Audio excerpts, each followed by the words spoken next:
everyone. This is Thomas from Springfield Daily. We're in the studio here of Innovate Springfield in the downtown incubator. My guest today is Betsy Dirksen Londrigan, one of the Democratic candidates in our local 13th Congressional District. Thank you so much for being here. So please tell me a little bit about yourself and why are you running for Congress? Well, thank you for having me. I really appreciate the opportunity to be here. So I am born and raised here in Springfield, Illinois, and I have raised my own family here.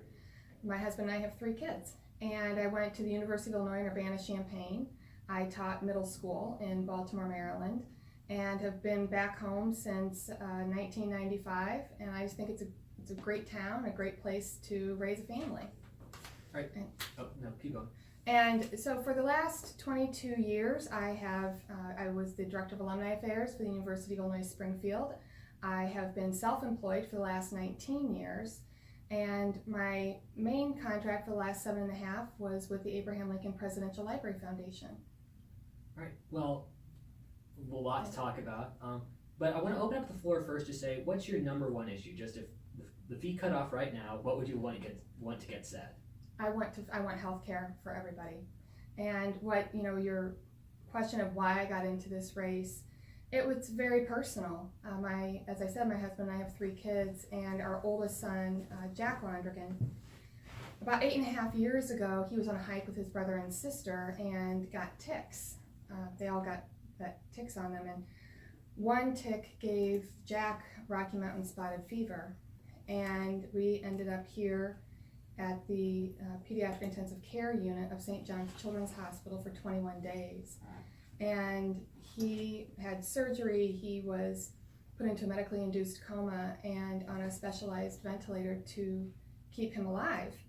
And we were very fortunate because the medical team saved his life over and over and over again.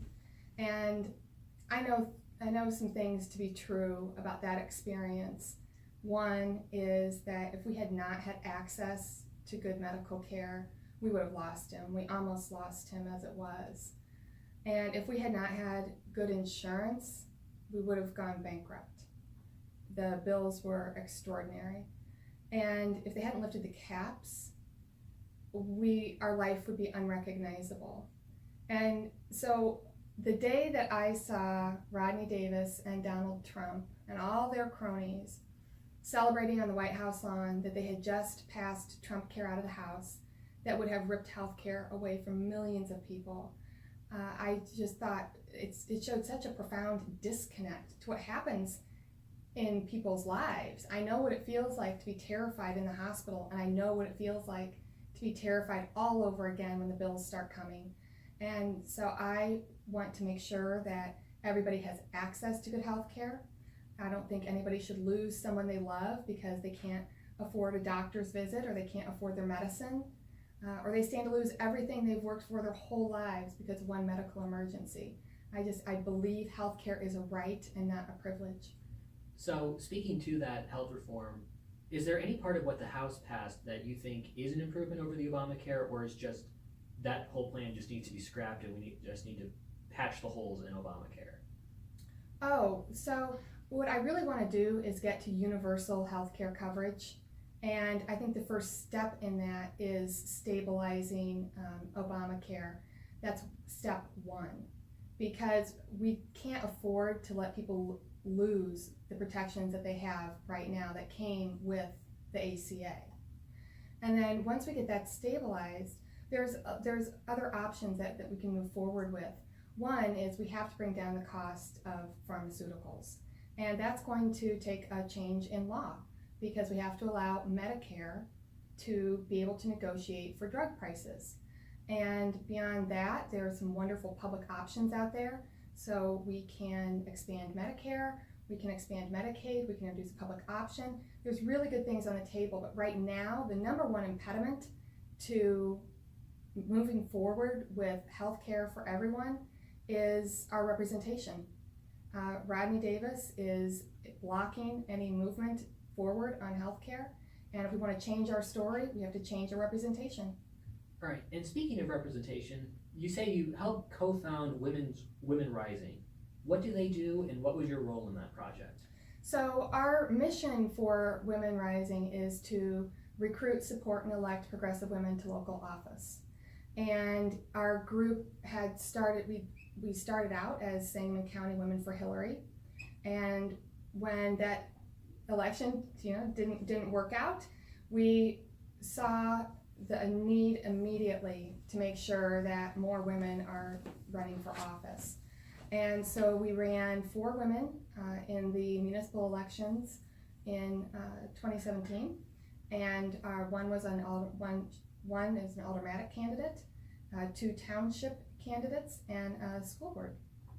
And 3 out of our 4 won, and our 4th, our school board race, she was a write-in candidate, and she got 40% of the vote, which anybody who knows about write-in candidates, that was an amazing showing. We're really proud.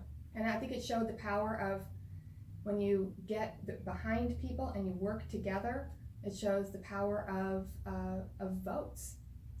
Right, and you used the word progressive there, and in fact, in one of our previous conversations, you said that that word is actually very important for the mission of Women Rising. What does that word mean for you, for them, and what is a progressive? Well, I think for what we want somebody who is forward thinking, somebody who is ready to take on some of the challenges that we're seeing right now. It means making sure that we're looking at jobs, not just the jobs that we have right now. We're looking at jobs down the road. That we're looking at how technology is changing our job force, and I think that's one really important aspect. Like Innovate Springfield, right? I mean, you guys are looking toward future jobs, and it means that we are focusing on making sure that everybody has a seat at the table. Right now, the reason we focus on women is because women are seriously underrepresented in elected office. In Congress, for example, there's 19% of the congressional representatives are women, even though we're 51% of the population. In Illinois, we have 18 congressional districts. There are only 3 that are represented by women. And we have to make sure that more voices, more diverse voices, are at the decision-making tables. And would you say that the Democratic Party, as it exists today, is a progressive institution, or does it simply have a progressive wing, if that makes sense, sort of in the big tent? Is the party itself a progressive organization, or does it simply happen to have a lot of progressives in it? No, I think what makes us progressive is that we do have a big tent. We are the party of inclusivity. We're the one who's pulling up chairs for everybody else at that table. And that's what makes us Democrats, and that's what makes us progressives, is that we're pulling people in. We're not shutting people out. We're pulling them in. All right, and speaking of things that Rodney Davis had a hand in, Congress recently passed a major tax overhaul. Was there any part of that you thought was a good plan, or was there anything that you thought really stood out as something that said, this just doesn't get it? They just don't get it in Washington. Trickle-down economics don't work. We know that they don't work. And I believe we build our economy from the middle class out. And so what I want to see in a tax plan is focus on helping middle class working families.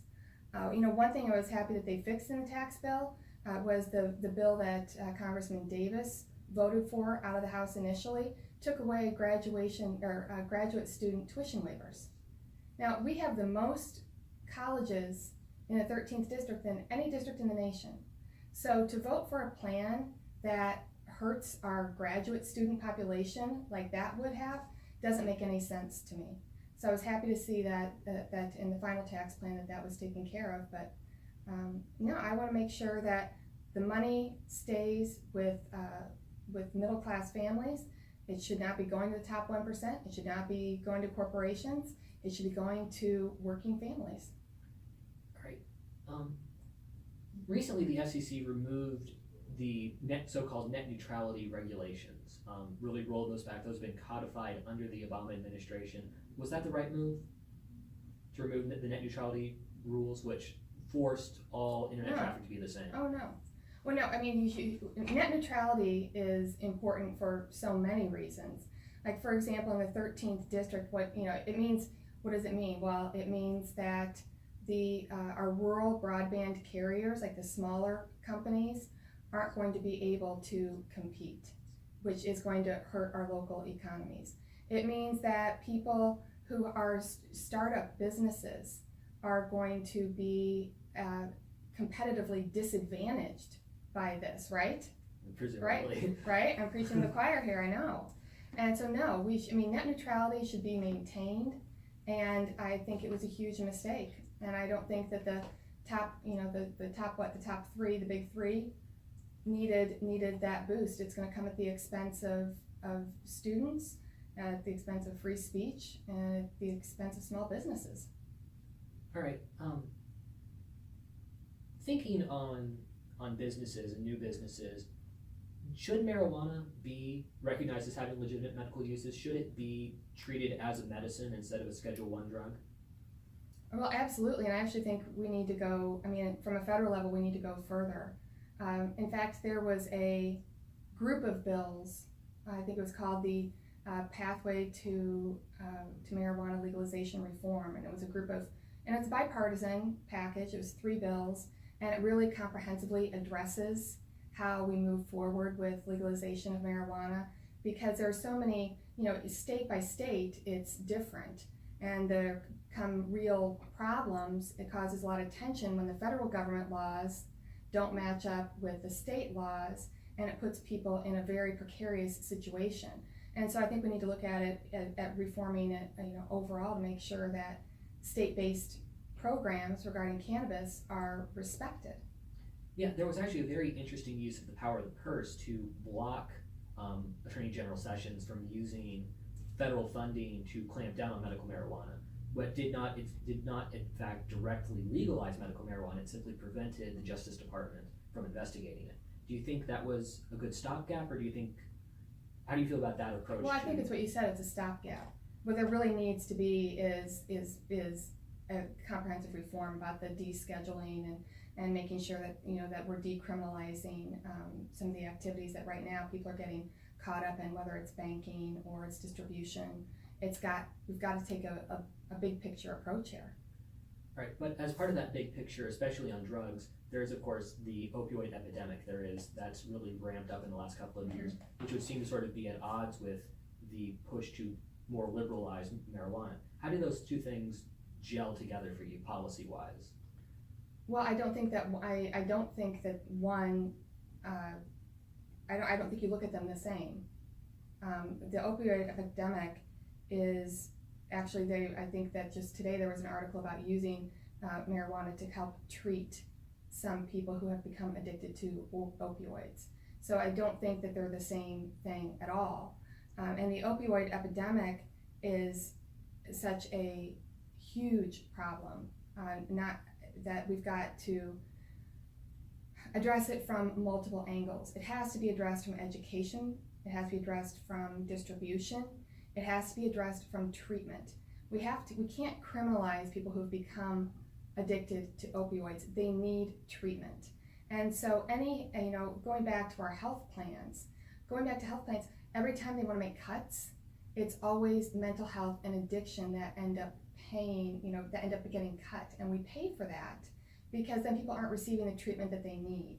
And so with the opioid epidemic, that's going to take a comprehensive approach to make sure that that we as a nation and can work on solving it together. It's a tough situation.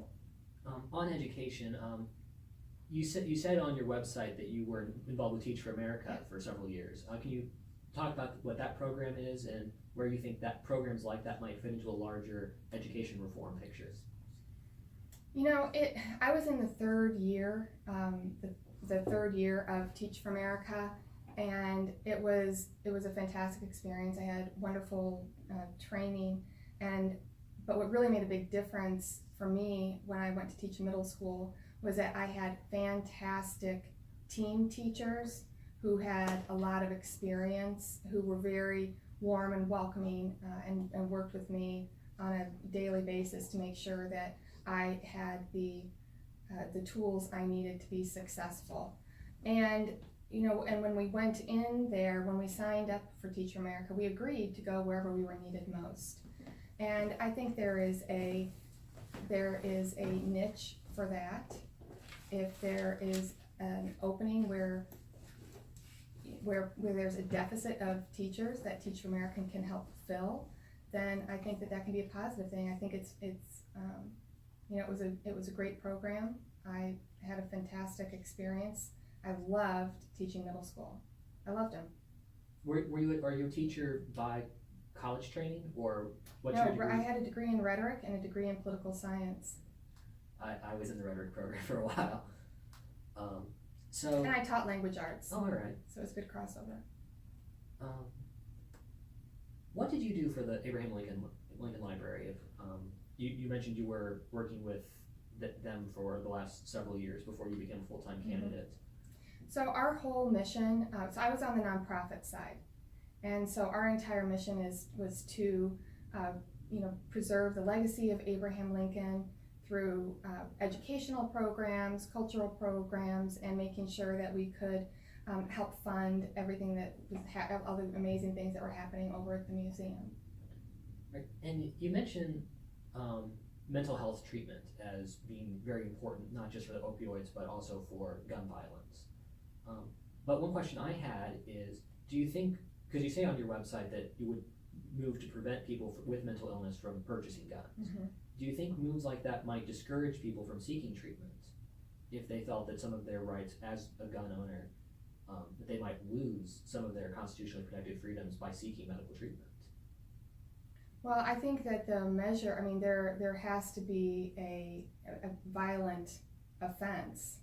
Right now, violent offenders lose their privilege. And so it has to be something where it is a diagnosed illness that they are a danger to themselves, number one, and then a danger to others. That's not something that, that I can diagnose. But I know what I really want to see us do in terms of gun violence is to allow the Center for Disease Control to be able to study gun violence as a public health issue. Right now, they're not allowed to do that. And I think that if we can, and by law, they're not allowed to do that, by the way. So if we can change that and allow the CDC to study gun violence as a public health issue, then they can drill down and identify some root causes and then give us some actionable steps for moving forward on how we can do that while protecting the Second Amendment. Because you mentioned on your website, are you personally a gun owner, or do you come from a gun owning family? My husband owns a gun. My family, a lot of my family members do. All right, so you're not a gun grabber. You're not nothing like that. No, I grew up cleaning. Cleaning game. And No, it's I want to be, and I always try and make sure whenever I talk about gun violence, that I want gun owners and non-gun owners to come to the table and have these conversations together. I think that's the way that we move forward, is by having real dialogue.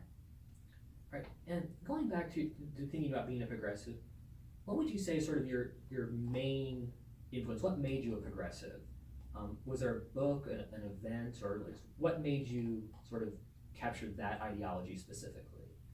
What sort of shaped your personal thinking the most? What sort of shape? I think it's just because it's who I am. I want to make sure that I'm raising 2 boys and a girl. I see women's reproductive health issues as social and economic issues. When we talk about women's issues, we have to talk about how it affects women socioeconomically. And I want to make sure that my daughter is paid equally for the work that she does as her brothers. When she goes off to college, I want to make sure that she is safe on campus like her brothers. I want to address women in the workplace and make sure that we have equal protections. So I just think who I am is I want to make sure that we are all moving forward together. And I believe that we can balance our making sure that our labor and our environment are working together. I want to make sure that we are using technology to move forward. And I just think there's a lot of things that are just reflective of who I am, and making sure that we're looking down the road and not always looking behind us. All right, and on the environment, this is sort of a multi-part question. Is climate change real? What's the threat? And perhaps independent of those two things, what should the federal government do about it? Well, absolutely, climate change is real. I mean, I believe in science. And in terms of what the federal government can do, right now what we're seeing with this Trump administration is we're seeing them really cause damage by rolling back some of the protections that have been in place. And whether it's a stream protection rule or, right now the devastation we're seeing with the EPA. I don't know if a lot of people pay attention to the Science Advisory Board for the EPA. I pay a lot of attention to it because the rules are important to me. And the way that they are trying to dismantle the Science Advisory Board, it will change facts. We will not be able to have a set of facts that have been peer reviewed, that can be agreed upon, from which we can launch our issues of the day to address. And that really bothers me. I think he's causing devastation at a lot of different levels. Actually, I'm one of the people who doesn't pay all that much attention to that particular body. Could you explore that a little bit more, sort of for someone who didn't have any background about that body even existing? So the Science Advisory Board for the EPA, right now, it's the rules that they are changing. And actually, I was really proud of the scientists because they're suing. They're suing right now because they disagree with this too. A lot of our scientists have received or are grants from the federal government. Right, that's what we want. We want people who are going through a process and receiving federal grant money to drill down on whatever the environmental issue is that they're working on at the time. And then that's how then it goes through the process of peer review, and then we can agree on sort of where we stand based on these scientists. So what the Trump administration wanted to do is to come in and say that no scientist who has a federal grant, has won an application in, or has, I think it's a 5-year window, is eligible for the Science Advisory Board. So then you have to ask yourself, well, who does that leave? It leaves people who are employed in private industry because they are not receiving federal grants. And so if we fill the Science Advisory Board with people who have only been employed by private industries, it will skew the data, frankly, and we're going to be working off the infamous alternative facts of the Trump administration. Now, would you say that people from private industry have no place on this board, or are you saying there should be a mix and it shouldn't just simply prohibit people from a certain? You're opposing the Trump's prohibition of certain people rather than saying private industry has no place. I'm against the prohibition of scientists being included on the advisory board who have received federal grants or have one under review or have an application in. All right. You're in a very crowded primary. There's a lot of people running. What makes you the standout candidate? Why of all the people who are running, all very qualified people, why you? Because I'm born and raised right here. I've raised my own family here. My whole life is wrapped up right here in the 13th district. And I can fight Rodney on his home turf because it's my home turf too. And as I have gone around the district, what I hear from people is that how much they appreciate that I've invested my time, my energy, and my life right here in the district. And it gives them faith, I think, that when I go to Washington, D.C., that I really am invested in representing the 13th district, that's why I'm in this. And I think that they really appreciate that fact. And I think that, that my life's work also speaks to, I don't just talk the talk, I walk the walk. When it comes to helping people that I believe in, I have always put myself out there. When it comes to advocating for things within our communities, I've done so much of that. I will work really hard, and I always have, and I think that they trust that I'm going to take that work ethic out to Washington, D.C. All right, before I get into my last question, is there a topic that I've missed? Is there something else that you just really pressing that you think that people need to know this? Well, I mean, I talk a lot about jobs, and the reason I talk a lot about jobs is because it is on everyone's minds. You know, here in the 13th district, healthcare and education systems make up over 33% of our jobs here. And so I talk about protecting our healthcare systems and our education systems because it means not only is it the right thing to do, because it is, but it's also because it's part of our economic strength. And I talk a lot about infrastructure and what that can mean for us, because I see infrastructure as a great common denominator. It provides jobs that cannot be shipped overseas. And when we talk about it, we don't just talk about the roads and bridges, because those are important, and making sure we modernize them is important. But you know, it's also important to modernize our waterways, because our farmers use that to move their products. So we need to make sure that we are modernizing our waterways, our electrical grids, and our underwater, our pipes that are leaking. You know, that is something that everybody wants and that everyone can agree on.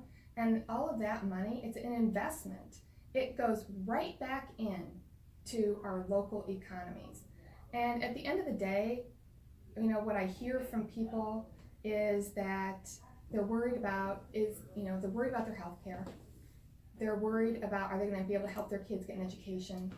And they're worried about their jobs. And they would love it if their local economies were vibrant enough that maybe after their kids go off for a few years, they might consider moving home to the area and raising their own family there.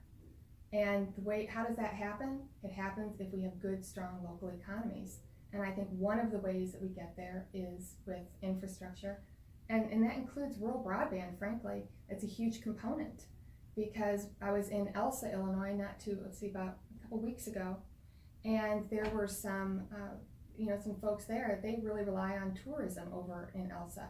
It's really hard to promote your bed and breakfast if your internet is spotty, or you don't have Wi-Fi, and you can't promote yourself, to everyone else. So we've got to improve the rural broadband as well. You mentioned the high amount of colleges and the amount of the economy that's relying on that.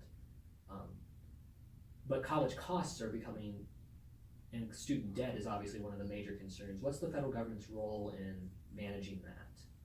Well, I mean, the federal government provides a lot of the loans, and they can lower the interest rate, which we should do. But I also have some alternative ideas that I would love for the federal government to help with. And one is called an income share agreement, where students don't have the tuition costs on the front end, but they do sign a contract that they will give a percentage of their income back to the school upon graduation and getting into a good job. And I love it because it aligns the interests of the college and the students. It gives the students skin in the game, but it also helps the college to have a real investment in making sure that student is getting the education they need and that they are job ready upon graduation. And I think it's a great option, and the federal government could be very helpful with that. Anything else? Oh, there's a lot of other things that we can. Yeah, I mean, when I talk about education, I can talk about it a lot because there's so many ways that the federal government can help. We can raise the amount that employers can contribute to their employees' education. Right now, I think it's still stuck at like $5,250. If we raise that cap, that's money that employees can use to go back to school and further their own careers. So there's a lot of things the federal government can do on a tax basis to help individuals and families get the education that they need to move forward. And I would love to see us provide as the government, to incentivize high schools to work closer with unions. apprenticeships are a fantastic road to a great life. And I just think that we need a little bit of help communicating that, and I think that we could do that. Yeah, you preempted my question about apprenticeships. Oh, I mean, it's fantastic. I mean, you earn while you learn. Yeah, and so I guess maybe my final prepared question is, what would you say to an independent voter, not someone from your base, not a card-carrying progressive, but somebody, an independent, a moderate, somebody who doesn't think primaries are for them? Why should they come out on March 20th and pull that Democrat ballot? Because right now, our current representative does not represent the 13th district. You know, when it came to that health care vote, again, not only is that vote bad for people across the board, but it was bad for our district in particular. It would have cost our jobs. It would have cost a lot of jobs. It would have closed rural hospitals. And I know that the hospital administrators were begging him not to vote for it, and he did anyway. And I think that's the wrong type of representation. And when it came to the tax bill, again, that tax bill was not for the people of the 13th district. That was for corporations, and it was for the wealthiest 1%. That's not us in the 13th. And people should take a Democratic ballot because, number one, we are the party of inclusivity. We are the big tent, and we want people to join us as we move forward. And they should care about this district being represented by somebody who is so intimately wrapped up in the people and the communities here, so that when somebody goes to Washington with a big 13 on them, that it's somebody that is accessible, that is devoted, and has already made an investment of time and commitment and love right here in the 13th. All right, well, thank you so much. One last question. The Olympics start today. What's your favorite event? What will my favorite event be? Well, you know what? I just saw Lindsey Vonn. I want to watch her, and I want to watch Shaun White. All right, well, thank you so much. My guest today has been Betsy Dirksen Londrigan. She's running in the 13th district. And when's that primary? It's March 20th. Early voting in Sangamon County is open now.